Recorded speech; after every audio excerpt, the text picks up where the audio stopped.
Arestado ng mga tauhan ng Marilao Police Station ang tinaguriang Top 1 Most Wanted Person Municipal Level sa Barangay Poblacion 2, Marilao, Bulacan.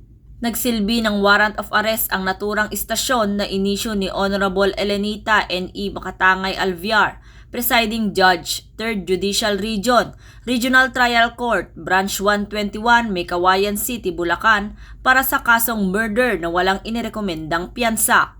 Patunay lamang ito ng pagpapakita ng determinasyon ng kapulisan na alisin ang mga mapanganib na individual sa lalawigan at gawing mas ligtas ang ating komunidad. Tiniyak ni Police Colonel Satur Elejong, Provincial Director ng Bulacan Police Provincial Office, ang patuloy na pagpapaigting ng seguridad sa kanilang nasasakupan upang masiguro ang kaligtasan ng bawat mamamayan. Puspusan din ang kanilang pagbabantay at paghuli sa mga lumalabag sa batas upang manatiling tahimik at maayos ang kanilang lugar para sa pagkakamit ng isang bagong Pilipinas. Mula dito sa Bulacan Police Provincial Office, ako ang inyong PNN Correspondent, Patrolwoman Pearl Cristalina Javier, alagad ng batas, tagataguyod ng Balitang Pulis.